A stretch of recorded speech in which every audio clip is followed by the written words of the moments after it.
Et il me dit, tu vois, c'est pas juste maman parce que papa c'était un pompier il sauve des vies, quoi. Il risque sa vie pour sauver des vies et il est mort de ça, quoi. T'as toujours un risque. Tu sais très bien qu'à un moment ou à un autre, peut t'échapper le feu. Quand j'aime les gens, je les protège.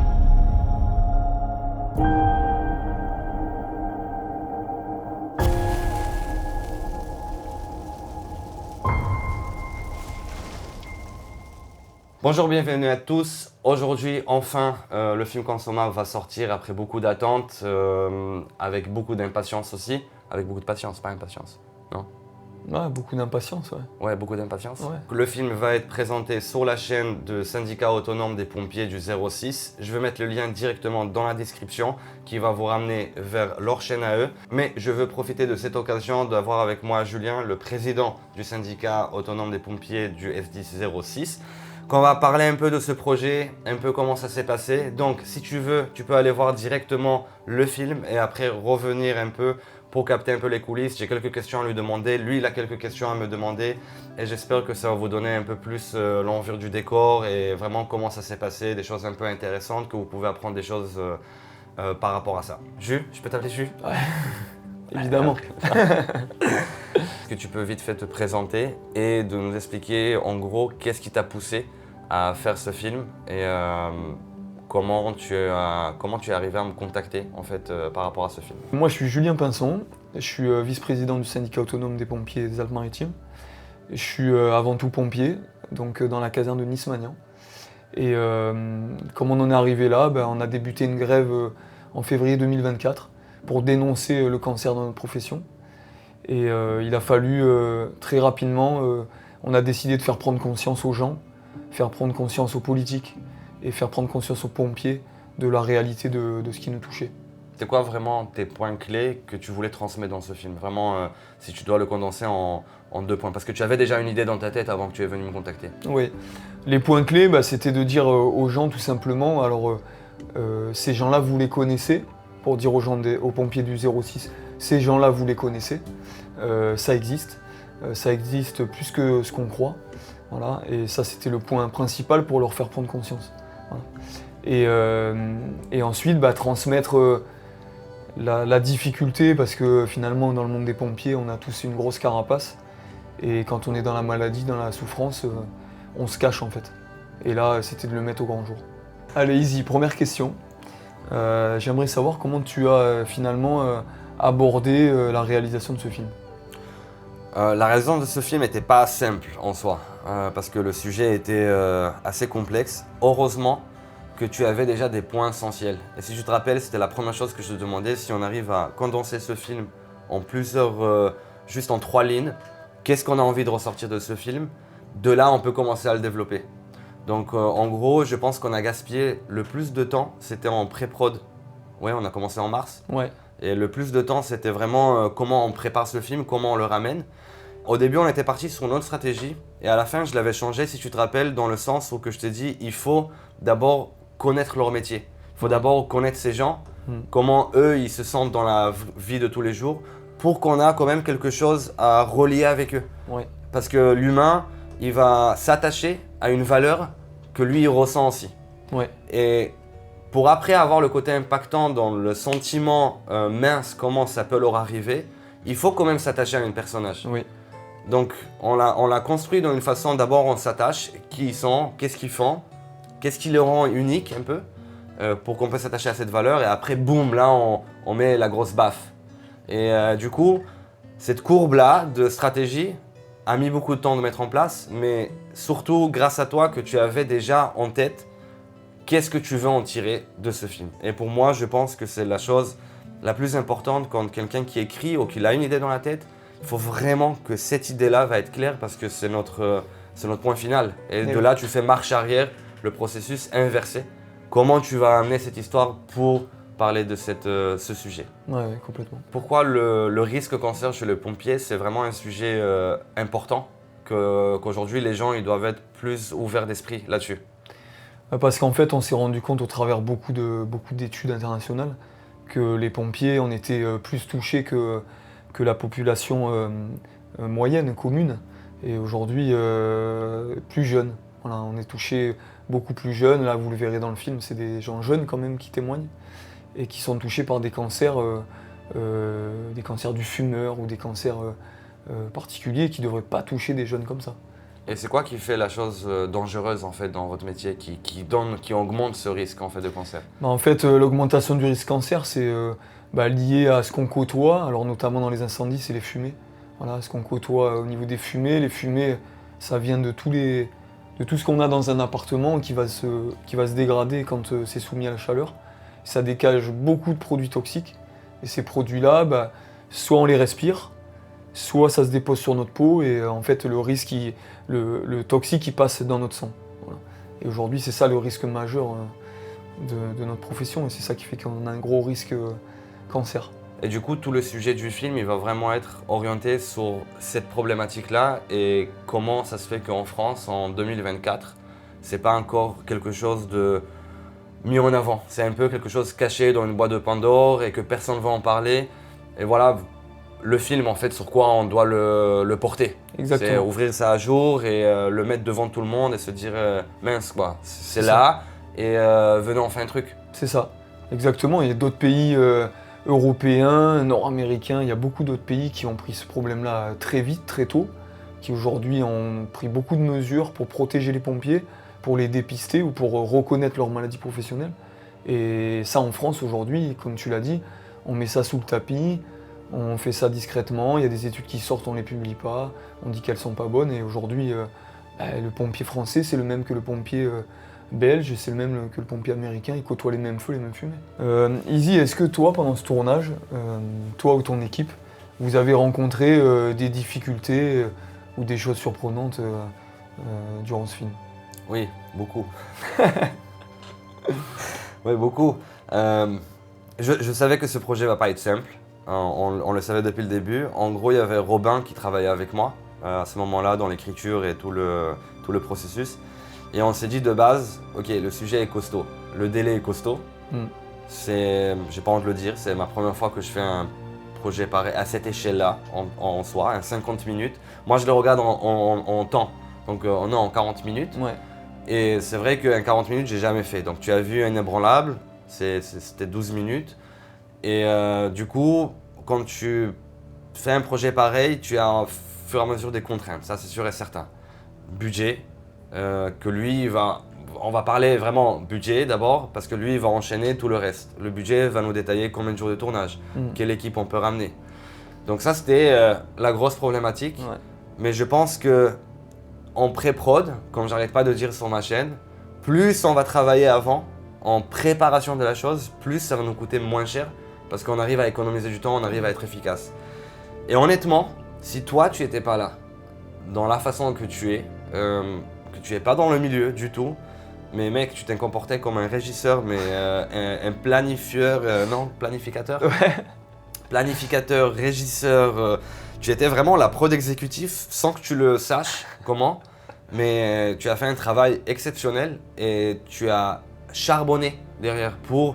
Moi, je te disais, ok, pour que ça rentre, il faut faire tant d'interviews par jour, il faut faire tant de ça par jour.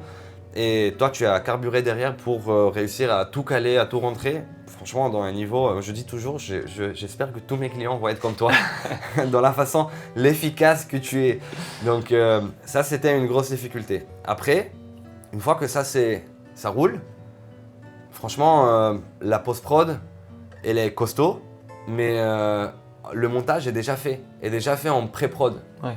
Donc on a déjà tout en tête, on a déjà tout ce qu'il faut, c'est des petits peaufinages à droite à gauche, quelle musique on met, qu'est-ce qu'on prend cette phrase, est-ce qu'on ne se prend pas cette phrase, tu te rappelles, on avait beaucoup de va-et-vient, est-ce que ça c'est essentiel, ça c'est pas essentiel. Et toujours d'ailleurs dans la post-prod, on était vraiment on était en train de juger, est-ce que c'est important ou pas.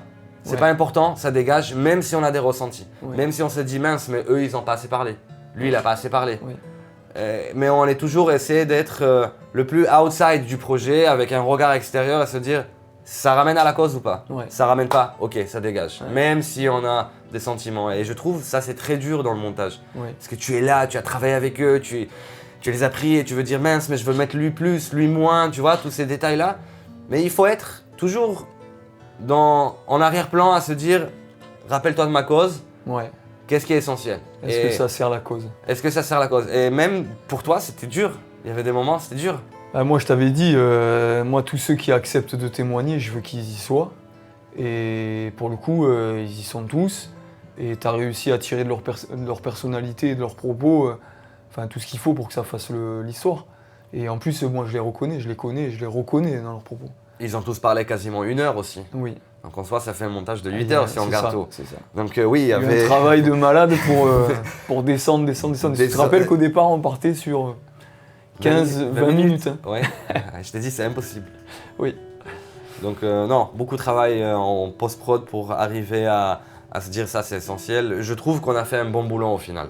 C'est à vous de nous dire aussi que vous avez vu le film, ce que vous pensez, mais je pense que c'était un grand challenge en tout cas. Ouais.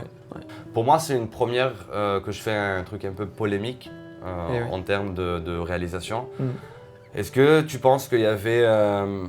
tu avais un peu peur avant qu'on aborde ce sujet, avant qu'on le réalise, de conséquences que ça peut faire professionnellement, nationalement, tu vois, parce que là on ouvre une sacrée boîte de Pandore, est-ce que tu avais une petite contrainte ou tu te dis on fonce et on s'en fout? Voilà, ça doit sortir, on s'en fout de tout ce qui peut se passer. C'est quoi un peu ton approche là-dessus? Peur, on n'a jamais eu peur. Si on a décidé de faire ça, c'est qu'on voulait le faire, on voulait vraiment donner la libre parole aux malades. Et tout ce que disent les malades, il n'y a personne qui les a guidés. Hein.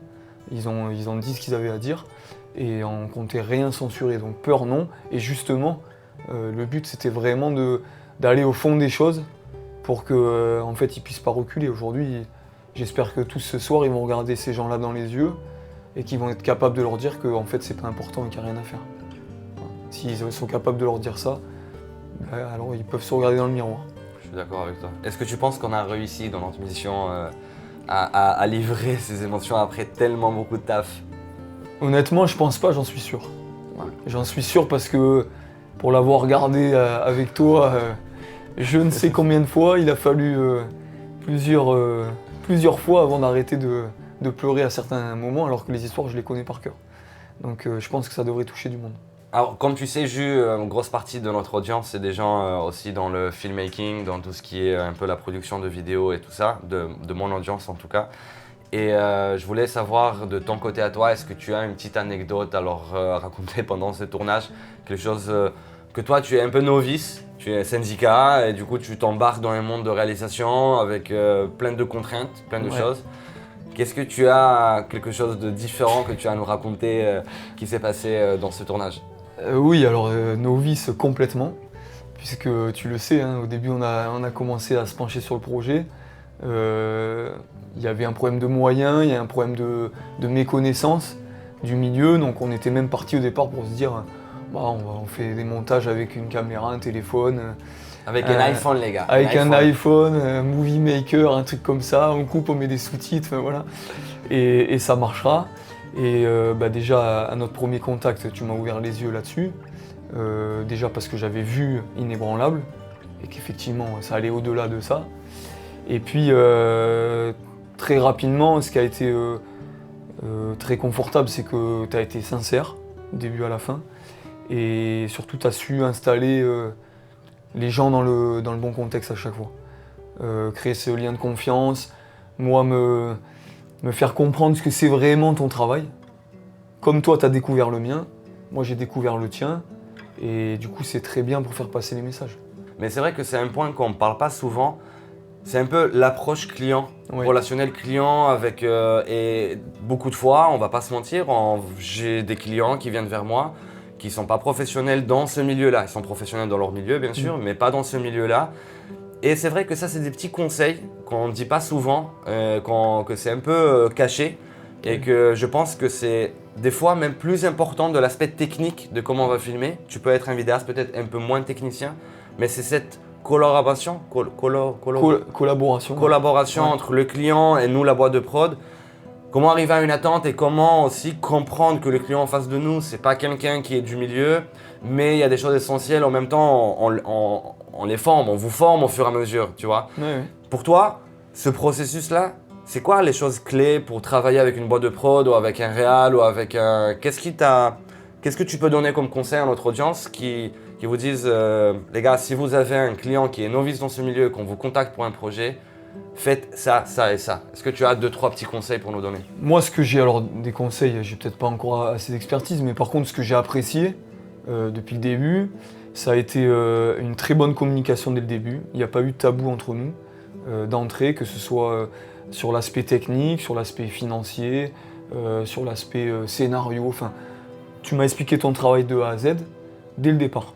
Donc je savais où j'allais et je savais du coup où il fallait pas aller, puisqu'au début, finalement, je faisais fausse route voilà, dans le projet. Donc tu as bien réaxé le truc. Et surtout, après, on a eu un lien de confiance. Voilà, quand j'avais des objectifs en termes de délai, etc., tu les as respectés. Quand tu as eu des difficultés, tu me les as expliquées, je les ai comprises. Enfin voilà, ça a été des échanges et surtout la confiance. Voilà. La confiance, la communication et d'être surtout accessible. Aujourd'hui, il n'y a pas eu de barrière entre nous. Enfin, à la fin, je pense on a tissé des liens en plus voilà, qui ne sont pas forcés de tisser, mais là, pour le coup, ça s'est créé. On a toujours pas bu la bière ensemble. Hein. On n'a toujours pas bu la bière ensemble. Mais voilà, ça s'est tissé et ça, c'est parce que tu as su m'installer dans un cadre agréable mais professionnel. Ces points-là, ils vont vous faire gagner énormément des clients et c'est surtout la relation que vous tissez avec un client. Le client, il doit se sentir au final à l'aise, pris en main, soutenu et qui traverse tout le chemin avec vous dans la manière la plus agréable possible. Donc, moi, si je peux donner aussi ce conseil, voilà, vous avez un témoignage en face de vous, c'est vraiment ces points-là qui sont pour moi les plus importants. Avant la technique, avant tout ce que vous faites. Si je peux rajouter un truc Bien dans sûr. ce sens-là, c'est que j'avais le choix d'aller vers un caméraman pompier. Oui. On en a chez les pompiers. Ouais, et ça, au moins, Aujourd'hui- ça reste dans la famille, quoi. Voilà, alors ça a d'autres conséquences, c'est-à-dire que les gens pour qui se livrent, avec toi, ils avaient l'assurance que ça resterait entre toi et eux et que ça ne sortirait pas au niveau professionnel. Et puis, tu as eu ton regard extérieur qui les a rassurés. Et on avait ce choix-là. Aujourd'hui, j'ai fait ce choix-là d'aller vers toi et je ne regrette pas. Pas parce que les caméramans pompiers, je leur reproche quoi que ce soit, mais tu nous as installés dans un cadre propice pour que les gens y parlent. Et d'ailleurs, pour revenir juste à ce point-là, pour moi, dans ma tête, tu sais, j'avais pas tout le contexte des pompiers et comment ça se dévoile, comment ça parle, etc. Ouais. Et après, au fur et à mesure, toi, tu venais sur le point que, mince, tu es en train de réaliser que tout le monde là sont présents, et c'est pas évident. C'est ça. C'est quoi exactement le truc que ça va pas être évident pour les pompiers de se dévoiler et moi, j'ai juste fait mon travail, les mettre à l'aise, normal. Je trouve pas que j'ai fait quelque chose d'exceptionnel. Mais pour toi, qu'est-ce qui a fait les points qu'ils se sont dit, ok, on arrive à s'ouvrir, à se lâcher et en parler? Bah, je pense qu'on a tous les deux essayé de leur donner confiance. On a fait un briefing tous ensemble avant. On leur a donné le contrat en disant on va aller dans ce projet ensemble. S'il y a des choses où vous faites marche arrière, on vous suivra. S'il y a des choses, voilà, il y aura une totale confiance entre nous. Et c'est ça qui aujourd'hui fait que tu as réussi à les faire parler.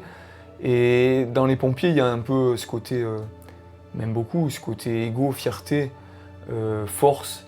Et ça, c'est dur à casser cette carapace dans des gens qui ont un regard extérieur. Et toi, ce qui m'a rassuré, c'est que pour avoir suivi tous les témoignages avec toi, où je m'effaçais, je disparaissais, et ils te parlaient comme un pote, quoi. Au bout de 5 minutes, ils te parlaient comme à quelqu'un de leur famille, à un pote, et ces gens-là, je les connais. Pour qu'ils arrivent à faire ça, c'est bon, j'étais soulagé, je savais que ça marcherait. Et tu penses que le fait qu'on a fait l'interview avant, en huis clos, juste entre nous, qu'on n'a pas une interview, mais on s'est parlé, qu'on s'est vu, c'est un moment clé essentiel, quoi. C'est essentiel. Essentiel parce que moi, ils me connaissaient quasiment tous, mais ils ont pu avoir confiance en moi parce qu'ils me connaissaient et par le discours que je leur ai tenu. Toi, ils ne te connaissaient pas, tu as pu connaître toutes leurs histoires, et ensemble, on a pu lister les points clés, commencer à construire le scénario, ton questionnement, le jour J, etc. Et eux, ils savaient à tout moment qu'ils pouvaient se retirer. Ils savaient à tout moment qu'ils pouvaient ne pas dire ça ou ne pas montrer telle photo, ou les montrer. Et pour le coup, ils nous ont suivis à 200%. Izzy, toi, pour ton audience, ces jeunes réalisateurs qui te suivent, quels conseils tu peux leur donner pour amener une cause comme ça? Comment tu as réussi à amener cette cause comme ça aussi bien finalement? Qu'est-ce qui a été déterminant pour amener cette cause-là avec de l'émotion. Je pense que, surtout pour les gens qui nous regardent dans cette chaîne, les abonnés, et c'est là qu'ils vont venir dans le futur, c'est la chose la plus importante, même si tu as fait une école de cinéma ou que tu n'as pas fait une école de cinéma, c'est d'essayer de comprendre sur quoi tu vas parler, comme on avait dit tout à l'heure, mais en même temps, essayer de comprendre les films, les décortiquer pour essayer de comprendre comment chaque fois un réalisateur ramène une histoire. Au final, c'est pas quelque chose de farfelu.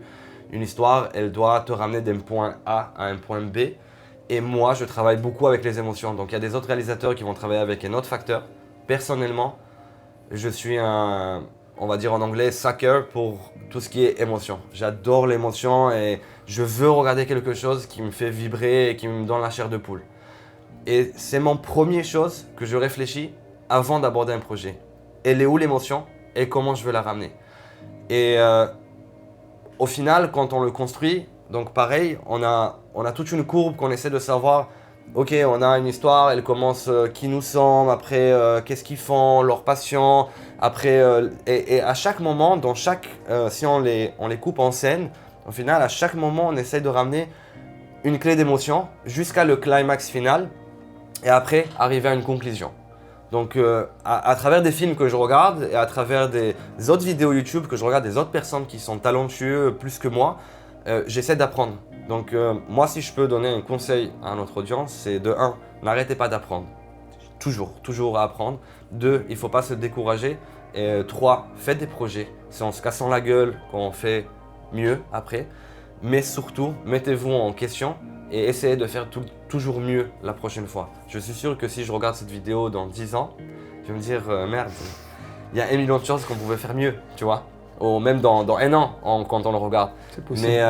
Mais c'est ça ce qui est, je trouve, qui est cool en fait dans notre métier, dans notre passion, c'est que tout le temps tu évolues et tout le temps tu abordes un autre projet et tu prends ton sac des outils que tu as fait dans les projets avant pour un autre truc. Et je pense que c'est pas que dans notre passion, c'est dans tous les métiers, hein, si je me trompe. Oui, c'est ça. Vous aussi, quand vous allez faire une intervention, tu prends ton bagage d'expérience de chaque intervention avant et tu la ramènes. Et pour moi, un pompier qui arrête d'évoluer, qui arrête d'apprendre comment le feu réagit, comment les matériaux se diffusent, comment les pieds sont construits, à un moment donné, il va être moins performant qu'un pompier qui n'arrête pas d'évoluer, qui n'arrête pas de se mettre, qui pousse la chose pour comprendre, pour s'améliorer. Donc, c'est un peu l'outil de toute la vie, je pense. C'est ça.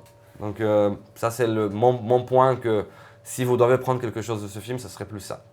Et après, moi, si je peux compléter, pour moi, tu as bien réussi à ramener l'émotion parce que tu as cherché à comprendre notre métier, l'envers du décor de notre métier, comprendre tous les personnages qu'il y avait avant de créer tout ça. Voilà. Comme moi, j'essaie de comprendre ton métier pour te faciliter le travail, parce que je ne le connaissais pas. Toi, tu as fait pareil de notre côté pour en fait comprendre qu'est-ce que notre corporation, quelles sont les grandes valeurs de notre corporation et les trucs qui sont difficiles à casser, et tu t'en es rendu compte parfois.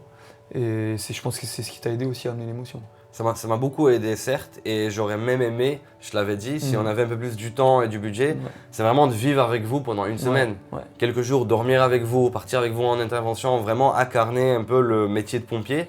Et je pense que j'aurais pu ramener plus, mais bon, il y a des choses qu'on peut, il y a des choses qu'on ne peut pas. Pour ce projet-là, on ne pouvait pas le faire, mais c'est un très bon point pour aussi quand on fait un projet, c'est d'essayer de comprendre les personnages, d'essayer de vivre avec eux, incarner un peu ce rôle en même temps, et c'est avec ça qu'on va réussir à ramener plus d'émotions et plus de la qualité de contenu, plus immersif, on va dire ça comme ça. C'est ça. Point final, quel impact pour toi tu souhaites que ce film va faire? Qu'est-ce que tu aimerais bien que ce film va projeter à l'extérieur? Ce que j'aimerais réellement, c'est que ce soir vous soyez très nombreux pour regarder ce film, issu d'histoires vraies, parce que nos malades, ils ont passé énormément d'énergie, ils ont eu énormément de courage, ils se sont énormément dévoilés. Pour nous, c'est une première, et en France, j'ai pas souvenir que des pompiers aient osé faire ça. Ils nous ont suivis, ils l'ont fait, ils méritent maintenant qu'on les regarde. Le grand public, les pompiers, des plus jeunes aux plus anciens, et surtout nos gouvernants, nos politiques qui aujourd'hui se terrent dans le silence, et on a besoin maintenant d'actions concrètes. Pas des annonces, pas de l'affichage, que de la communication, des actions concrètes. On en a marre de voir nos collègues aller en chigno ou d'enterrer nos collègues. Voilà, maintenant, c'est stop. Voilà. Allez regarder le film, soutenez le film, partagez-le à bloc, les gars. Je compte sur vous, sur nos abonnés. Vraiment, je trouve que c'est une belle cause et c'est quelque chose de super important pour le futur des nouveaux pompiers.